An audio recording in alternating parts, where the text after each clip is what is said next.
Sutra teratai yang menakjubkan. Bab 23, Aktivitas lampau Bodhisattva Baisaja Raja. Meyakini dan menegakkan dharma sejati, bebas dari nafsu keinginan dan murni. Sinvasyang Sutra Teratai, episode 1851.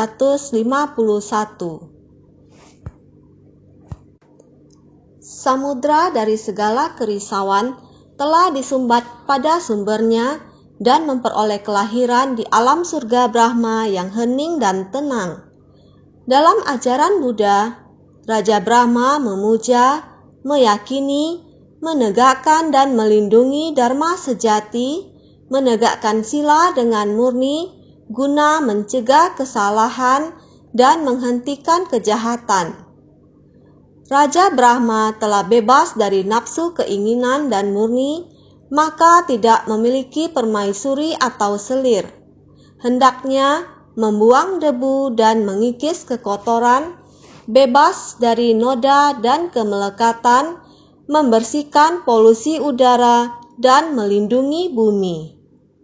Harus bersungguh hati, benar-benar bersungguh hati. Barulah Dharma bisa diterima dan diaplikasikan. Dharma Buddha yang diterima dan diaplikasikan, barulah benar-benar memiliki nilai bagi kita.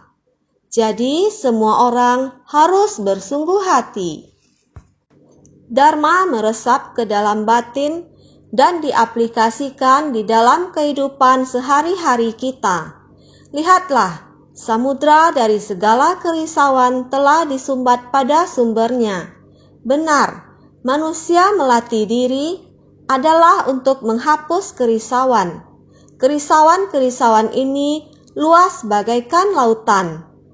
Dalam bagaikan lautan, membuat sumber ajaran Buddha kita seperti ini terintangi. Kerisauan yang telah terhapus, Dharma bagaikan alam semesta, meskipun laut luas, masih tidak sebanding dengan alam semesta yang menyeluruh. Tetapi batin kita, kerisauan sedikit saja tersumbat pada sumbernya.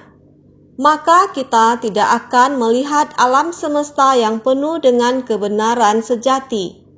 Jadi batin kita hanya terhalang oleh ketidaktahuan dan kegelapan batin yang merintangi kita. Jadi sering mengatakan bahwa buka pintu hati. Pintu hati jika terbuka, maka kerisauan akan terhapus. Setelah menghapus kerisauan, kita baru bisa mengosongkan segala ketidaktahuan. Jadi jika kerisauan tidak dibersihkan, maka ketidaktahuan akan sulit untuk dilenyapkan. Lihatlah kota Toiliu tahun 2020. Ketika kami melakukan hubungan konferensi video, kita mendengarkan satu persatu laporan relawan di Toiliu. Sekelompok dari mereka datang ke Hualien. Sekelompok besar masih di Toiliu. Kedua belah pihak melakukan konferensi video yang sama. Mereka telah kembali ke Hualien untuk menemani master. Mereka pertama membahas tentang bagaimana di Toiliu selama periode waktu yang panjang ini, karena pandemi COVID-19, banyak yang mengatakan untuk tidak melakukan kegiatan. Tetapi mereka sangat sibuk, karena mereka menyadari bahwa tiada kegiatan di komunitas. Mereka menggenggam kesempatan ini untuk melakukan kunjungan rumah. Mereka menemukan seorang wanita yang tinggal di rumah bobrok dengan atap bocor. Ketika mereka masuk ke dalam, mereka melihat ke atas, memperhatikan bahwa balok rumah itu lapuk. Sehingga mereka memutuskan untuk merenovasi rumahnya untuk dia. Dengan bersusah payah, mereka perlahan-lahan mengangkat bahan bangunan. Sekelompok relawan komite pergi ke sana, di atas gunung, Mereka sungguh tidak mudah mengangkat bahan bangunan ini. Sekelompok relawan komite ini bekerja sama untuk membongkar rumahnya dan kemudian merenovasi rumahnya, mengganti semuanya yang membusuk atau rusak. Mereka mengganti atap dengan struktur baru. Mereka merakit dan mengganti yang baru, sehingga atapnya sekarang aman. Tetapi melihat mereka semua berumur, masih memanjat atap untuk merakit balok dan memasang genting, saya sangat khawatir melihatnya. Orang berdiri di atas atap yang merupakan atap miring. Melihat sekelompok bodhisatwa ini, saya benar-benar terharu, tetapi juga sangat khawatir. Mereka pulang dan memberikan laporan. Saya mengomel pada mereka. Kata saya, sangat terharu, tetapi itu sangat bahaya. Kalian melakukan dengan cara begitu, saya khawatir. Kalian berhasil menyelesaikannya, saya terharu. Ada juga Ahma yang sudah tua. Maka tim Cuceng masuk ke rumahnya, lalu memasang pegangan tangan, supaya lebih aman baginya. Kalau masuk ke dalam tidak terpeleset.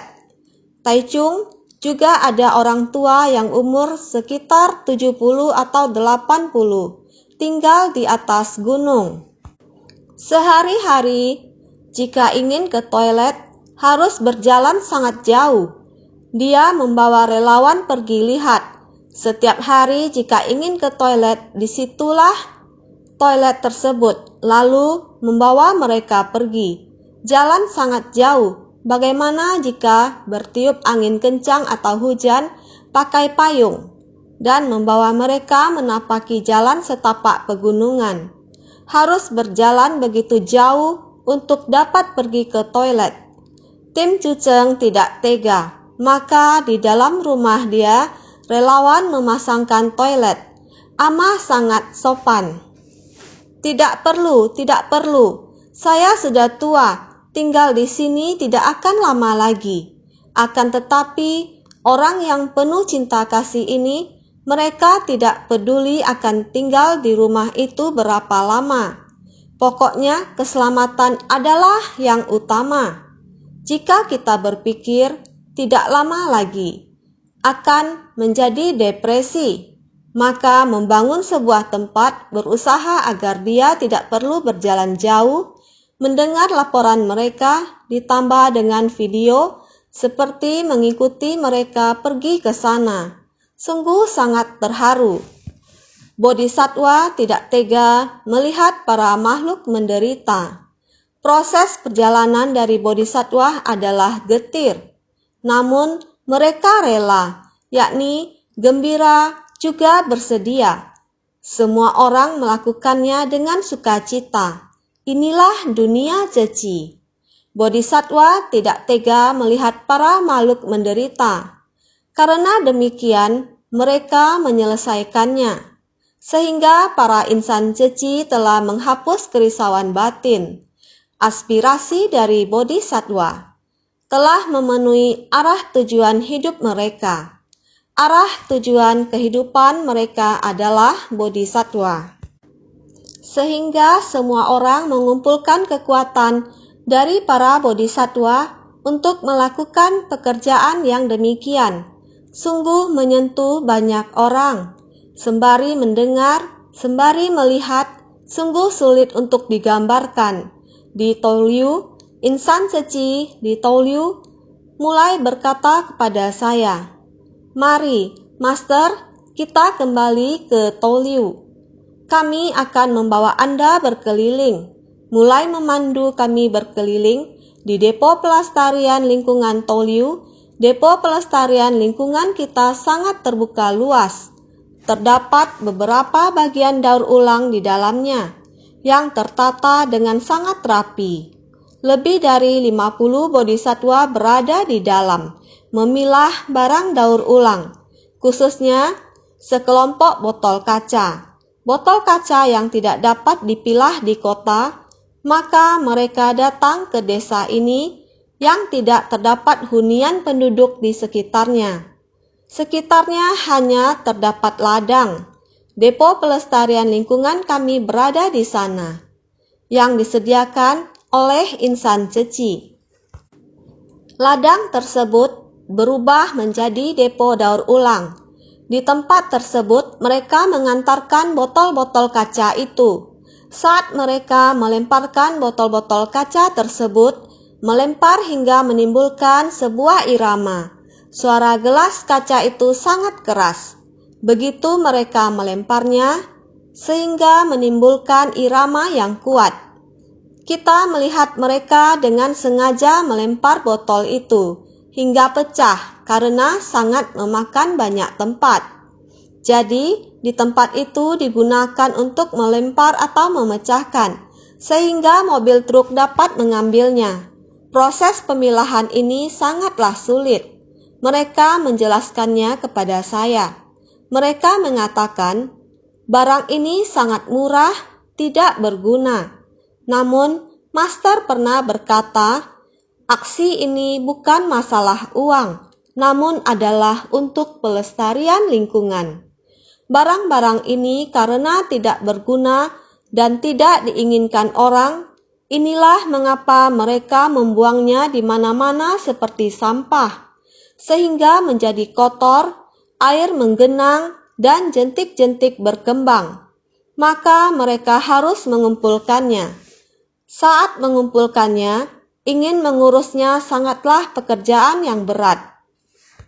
Namun berpikir tentang pekerjaan daur ulang, kita menjaga planet, sehingga jentik-jentik tidak berkembang, menjaga kesehatan publik, maka itu semua orang melakukannya dengan sukarela. Inilah pelestarian lingkungan. Saat melakukan, ada orang yang setelah lihat sampai berkata, "Ayah, kalian orang ceci, hal-hal ini tidak ada hubungan dengan kalian. Ini adalah urusan pemerintah." Mereka akan memberitahu mereka, bukan urusan pemerintah. Pelestarian lingkungan adalah urusan semua rakyat. Ini adalah kebersihan lingkungan kita. Hal ini menyebabkan nyamuk berkembang biak di dekat rumah. Jadi kita semua harus mengambil tindakan, menjaganya, bersih-bersih, jadi melakukan pelestarian lingkungan. Mereka juga sedang mengajarkan Dharma. Begini sambil melakukan, sambil mengajar. Jadi pelajaran pelestarian lingkungan, mereka begini sedang mengatakan, guru sangat tersentuh. Lebih-lebih lagi metode fumigasi mereka yang sangat maju. Semua orang mendengarkan Dharma setiap pagi. Jadi di dalam hati ada Dharma. Dharma memasuki dunia manusia, menyelamatkan semua makhluk. Jadi caranya mereka tanpa henti mengakumulasi, menumbuhkan kebijaksanaan. Jadi mereka memikirkan sangat banyak cara. Dan saudara sedharma peduli. Saudara sedharma, seorang cuceng jatuh. Saudara sedharma mendengarnya, jadi cepat-cepat mengurusnya. Segera dibawa ke rumah sakit, tinggal di unit perawatan intensif selama beberapa hari. Intubasi, pelan-pelan mengurusnya. Mereka mengurusnya seperti ini. Dari unit perawatan intensif ke kamar umum, menjaga sampai keluar rumah sakit, sampai bisa berdiri dan berjalan. Mereka pun membawa dia ke posko daur ulang. Sekarang juga di posko daur ulang. Insan ceci adalah satu keluarga. Orang tua yang kesepian ini, mereka bisa seperti ini memberi perhatian kepada saudara sedharma. Para orang tua bergabung mengerjakan daur ulang. Sungguh sebuah perhatian dan pendampingan keluarga besar, sangat aman. Jadi dapat dikatakan jika kehidupan telah terbebas dari kerisauan, dunia adalah sebuah dunia yang jernih, dunia yang ada cinta kasih. Jadi memperoleh kelahiran di alam surga Brahma yang hening dan tenang. Hening dan tenang, surga Brahma. Surga Brahma ini hening dan tenang, bebas dari noda dan kemelekatan. Bahkan tidak ada hubungan tidak murni antara pria dan wanita. Dunia yang sepenuhnya murni ini dinamakan alam surga Brahma, tubuh dan batin murni. Oleh karenanya ia hening dan tenang. Kita membina diri juga berharap dapat mengatasi kerisauan. Kelak bisa berada di dunia yang murni seperti ini. Murni artinya harus memurnikan batin terlebih dahulu, bersumbangsih dengan cinta kasih. Cinta kasih seperti ini melindungi dunia, melakukan perbuatan yang mendatangkan pahala besar. Batin murni baru benar-benar bisa terlahir di alam surga Brahma. Jadi dikatakan memperoleh kelahiran di alam surga Brahma yang hening dan tenang. Raja Brahma dalam ajaran Buddha, karena Raja Brahma adalah pelindung Buddha Dharma, melindungi Buddha Dharma, melindungi dan menegakkan Dharma sejati di dunia. Ini adalah Raja Brahma, di mana Buddha membabarkan Dharma. Raja Brahma pasti datang mendengar Dharma.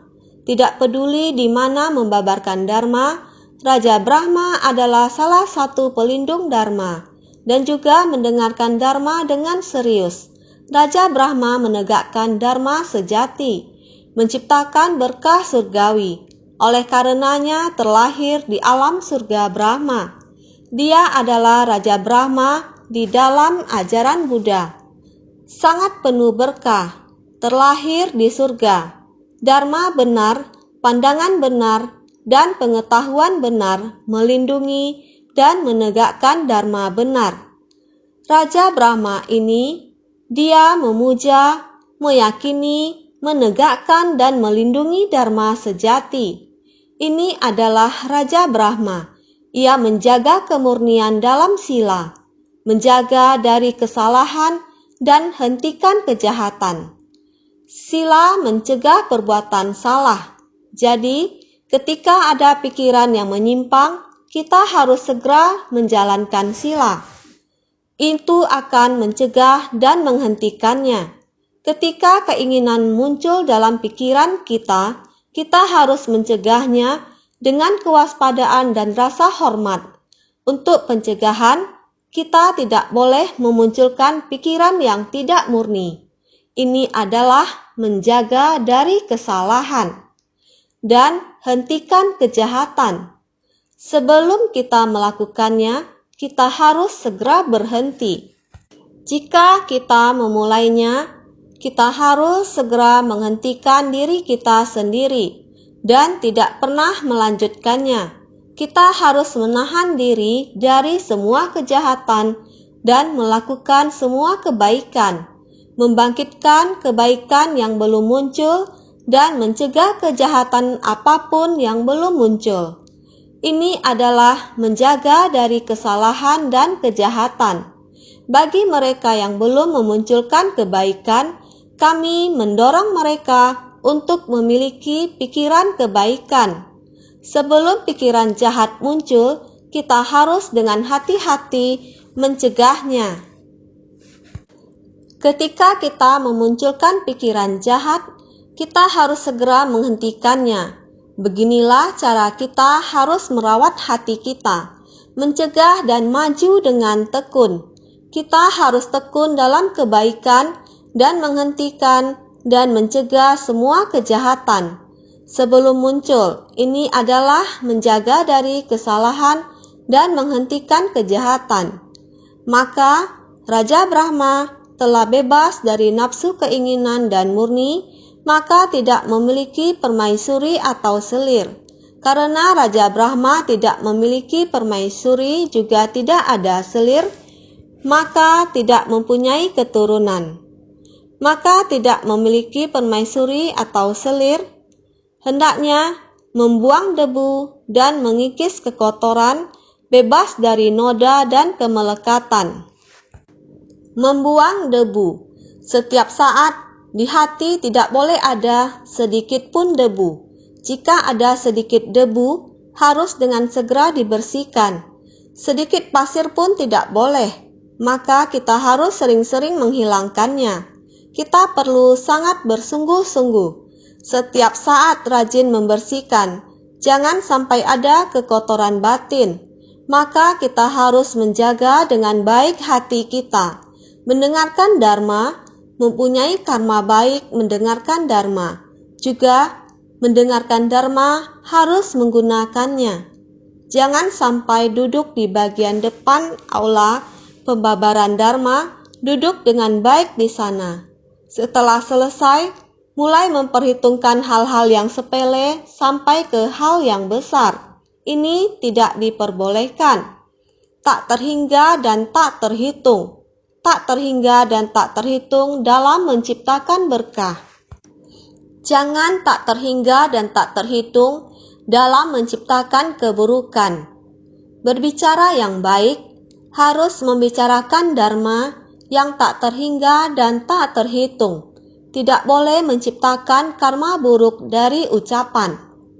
Dan tak terhingga dan tak terhitung tidak mengabaikan hukum sebab akibat. Bukan tidak takut pada hukum sebab akibat. Hukum sebab akibat tidak pernah keliru. Hukum karma yang jelas dan nyata itu ada. Bukannya malah tidak takut hukum karma. Semua orang harus bersungguh-sungguh. Lihatlah, murni, menegakkan sila harus murni. Murni makhluk surgawi memiliki berkah surgawi. Dia melepaskan nafsu keinginan antara pria dan wanita, maka akan terlihat hati murni yang seperti itu. Hendaknya membuang debu dan mengikis kekotoran, bebas dari noda dan kemelekatan. Jadi kita harus membersihkan polusi udara dan melindungi bumi.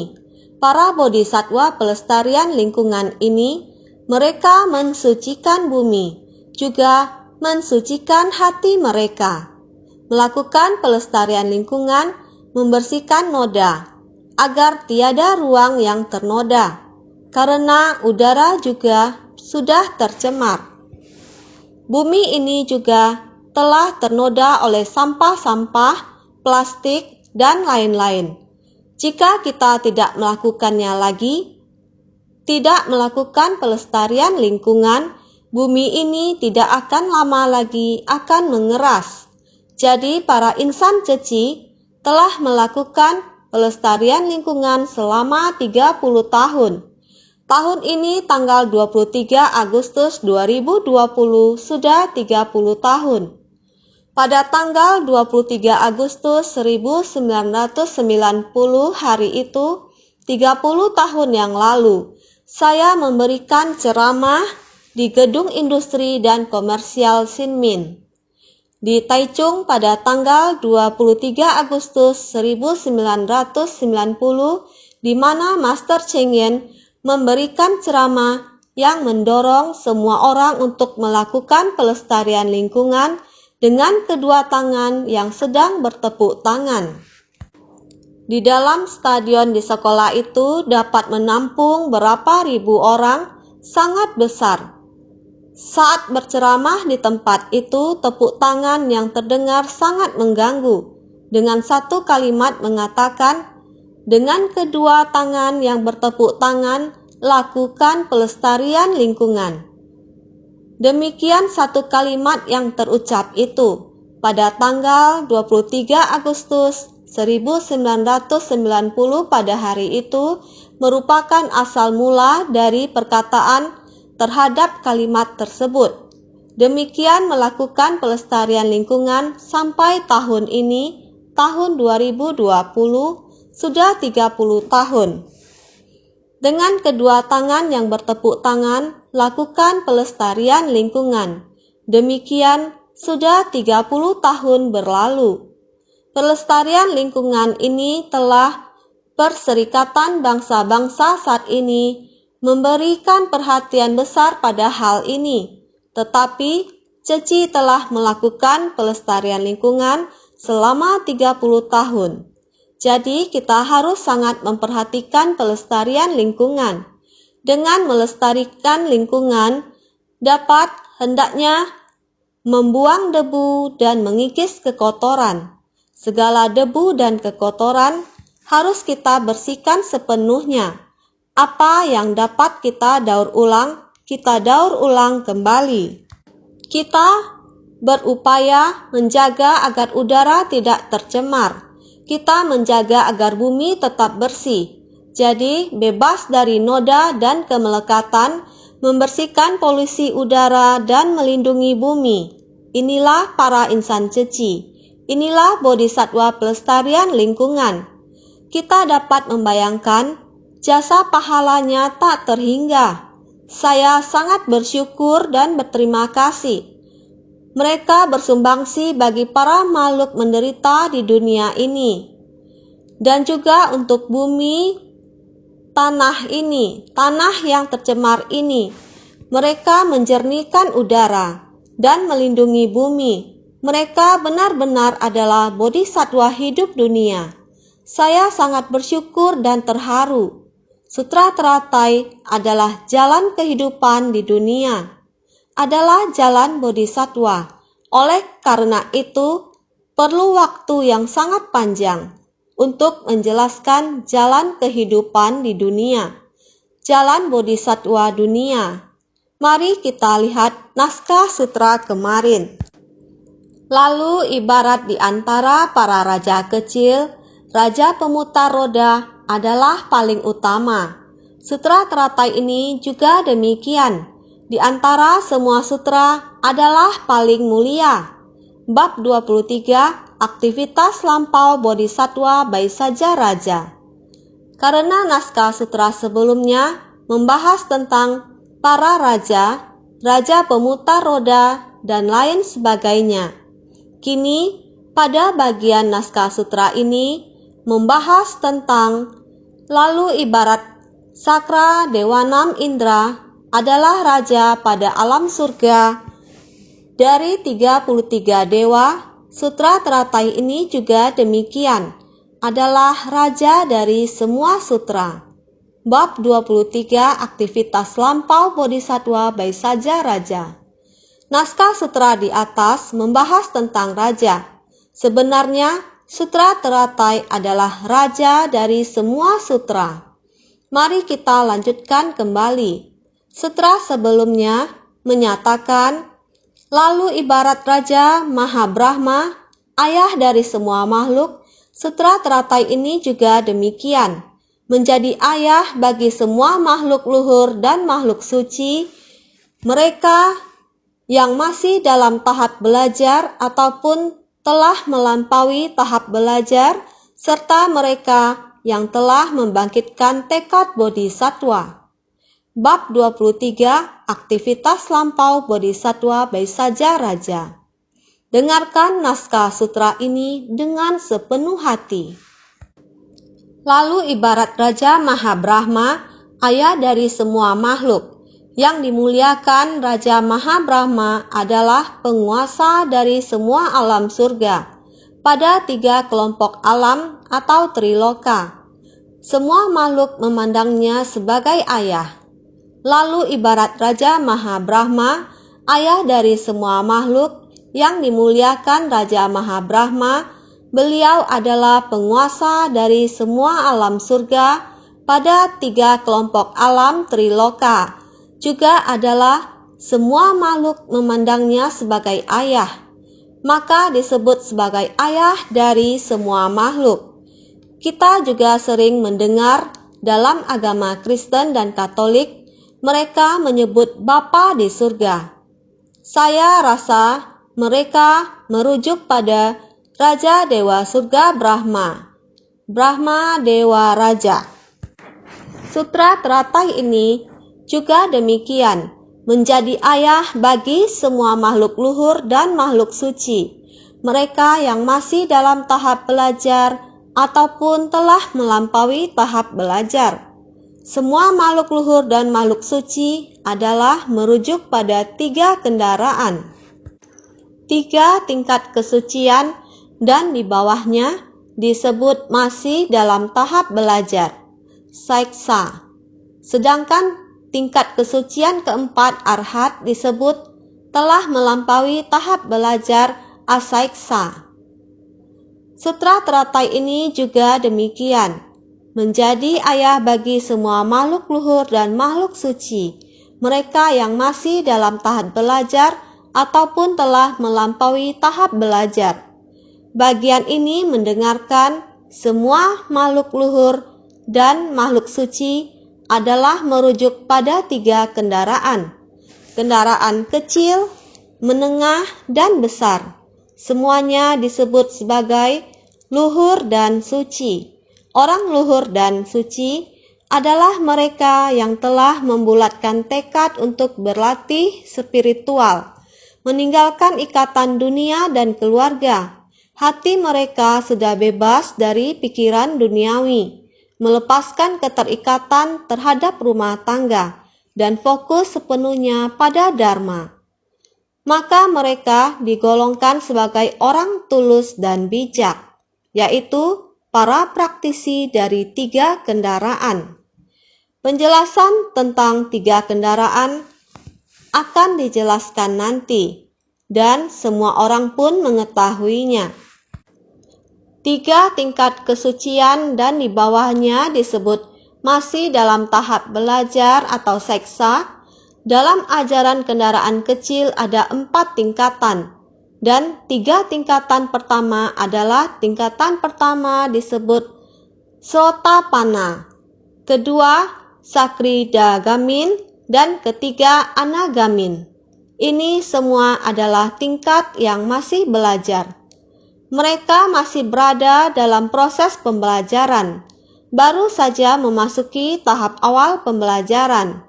Jika memahami tahap awal pembelajaran, maka tahap awal itu adalah Sotapanna, yang disebut sebagai tingkat pertama. Tingkat pertama, tahap awal pembelajaran, berkaitan dengan dukkha, sebab penderitaan, lenyapnya penderitaan, dan jalan menuju lenyapnya penderitaan. Apakah kamu memahaminya? Harus diselidiki hingga benar-benar paham, dan dengan demikian barulah dapat memasuki jalan dharma. Sotapanna adalah permulaan dari niat kuat untuk menempuh jalan itu. Selanjutnya, buah pencerahan tingkat kedua adalah Sakridagamin. Telah memahami 4 kebenaran mulia, mulai memadamkan kerisauan, mulai memasuki pemahaman yang lebih mendalam, melenyapkan ketidaktahuan. Pikiran ini sepenuhnya tersucikan, masuk ke Anagamin, yaitu 3 tingkat kesucian. 3 tingkat kesucian di antara lenyapnya penderitaan, niroda, dan jalan menuju lenyapnya penderitaan atau marga, sudah memiliki kesan batin. Ini adalah 3 tingkat kesucian. Karena 3 tingkat kesucian saat ini baru masuk ke dalam praktik, sehingga masih harus dipelajari, masih belum menghasilkan, maka 3 tingkat kesucian masih dalam tahap belajar. Seperti perguruan tinggi, mahasiswa tingkat pertama, tingkat kedua, tingkat ketiga, tingkat keempat. Tingkat keempat sudah hampir lulus, prinsip kebenaran yang sama. Tingkat kesucian pertama, tingkat kedua, tingkat ketiga, masih dalam tahap belajar. Masih berada dalam tahap belajar, karena dia belum mencapai tingkat kesucian keempat. Seperti belum mulai kuliah tingkat keempat, prinsip kebenaran yang sama, sehingga disebut dalam tahap belajar. Tingkat kesucian keempat, arhat, disebut telah melampaui tahap belajar atau saiksa. Tingkatan ketiga telah dihayati sepenuhnya, kemudian masuk ke arhat. Tingkat kesucian arhat adalah tingkat kesucian keempat, arhat, telah memahami prinsip kebenaran. Tidak hanya jelas akan 4 kebenaran mulia, Dharma 12 Nidana juga dipahami secara mendalam. Banyak prinsip kebenaran ini sudah merupakan tingkat kesucian keempat arhat. Ini disebut tanpa belajar, telah melewati ujian dari tingkat kesucian keempat. Dia telah mencapai tahap tanpa belajar. Yang harus dilatih, Dharma yang harus dipahami. Seluruhnya telah dipahami. Proses pelatihan yang harus dilalui telah dilatih. Maka kita telah mencapai tingkatan keempat, tingkatan tertinggi. Di dalam ajaran kendaraan kecil, mereka telah memahami ajaran kendaraan kecil. Jadi pada saat ini, mereka tetap berada pada ajaran kendaraan kecil, tidak berani untuk memaksakan jalinan jodoh. Mereka telah sepenuhnya memahami penderitaan dari samsara. Di kegelapan malam yang panjang ini, dari mana kita berasal dan kemana kita akan pergi, kita sudah pernah membahasnya. Begitu sebersit niat tergerak, kegelapan batin muncul kembali. Mereka takut akan terjerat oleh jalinan jodoh dengan para makhluk. Jadi mereka tetap berada pada kendaraan kecil. Mereka mengerti akan prinsip kebenaran. Hanya saja mereka tidak bersedia masuk ke dalam kerumunan orang banyak.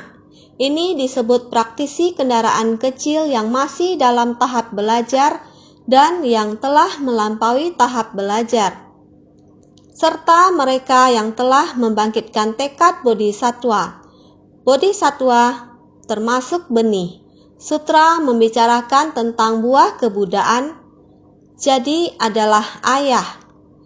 Raja Brahma membangkitkan tekad untuk melindungi makhluk luhur dan makhluk suci. Dia melindungi dan mendukung mereka. Baik itu mereka berada pada tingkat kesucian pertama, kedua, ketiga, atau keempat. Dia melindungi dan mendukung mereka. Hingga mereka melatih benih jalan bodhisatwa, mulai membangkitkan tekad. Benih yang membangkitkan tekad awal bodhisatwa. Tekad awal itu terus-menerus membina menuju jalan kebudaan, membangkitkan tekad bodhisatwa dan mempraktikkan jalan bodhisatwa. Tujuan akhirnya adalah mencapai kebudaan. Ini adalah tujuan setiap bodhisatwa. Juga merupakan arah bagi setiap praktisi yang membangkitkan tekad. Maka dikatakan, mereka yang memiliki pengalaman sangat dalam, juga mereka yang baru membangkitkan tekad, mereka menjalaninya demikian, berjalan ke arah yang benar dan mencari sandaran. Raja Brahma memerintah 3.000 dunia dan merupakan ayah bagi 6 alam kelahiran. Sutra ini menjelaskan prinsip kebenaran daripada kendaraan tunggal atau ekayana dan merupakan ayah dari 3 kendaraan atau triyana. Para Raja Brahma memerintah 3.000 dunia dan merupakan ayah bagi 6 alam kelahiran. 3.000 dunia ini merujuk pada 3 kelompok alam triloka, termasuk surga, manusia, neraka, hantu kelaparan, binatang, dan juga asura, sehingga disebut sebagai 6 alam kelahiran.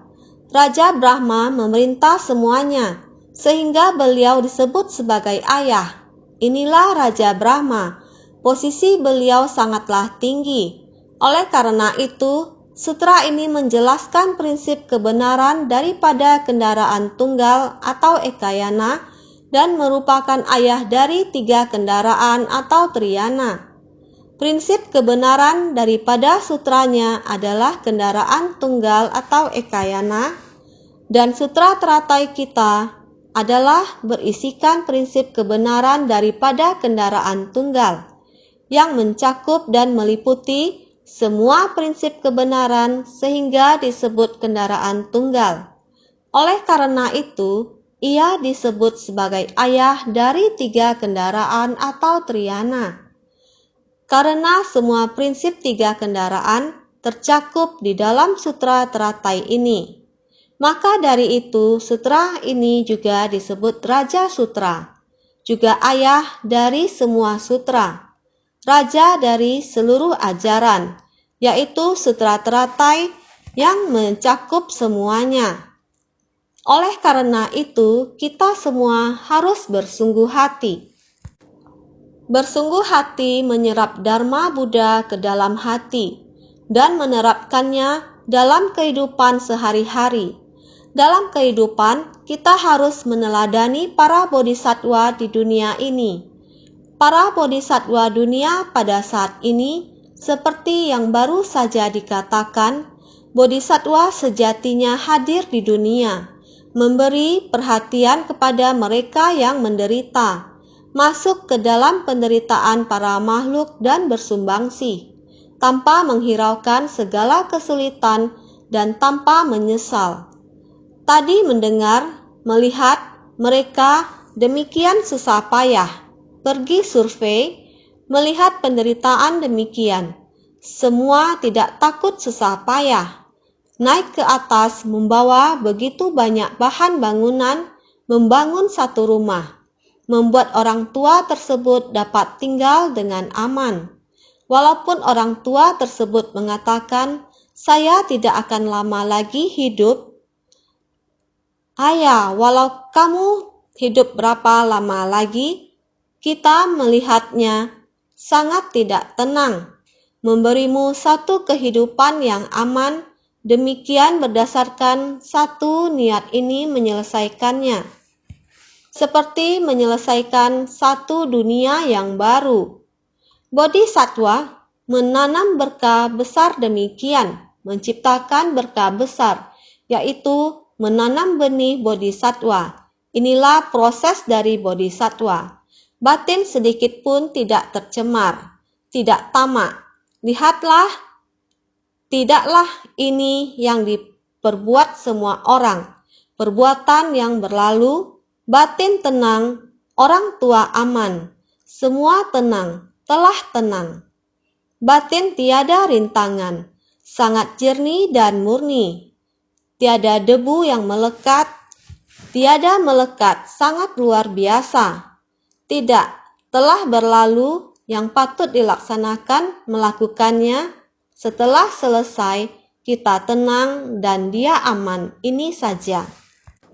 Inilah orang yang tahu menegakkan sila, orang yang mengerti untuk menegakkan sila, orang yang menegakkan sila dengan jernih dan murni. Menjaga 5 sila ini menciptakan berkah, membuat orang sangat terkagum. Singkat kata, kita harus bersungguh hati dalam keseharian. Baik-baik bersungguh hati.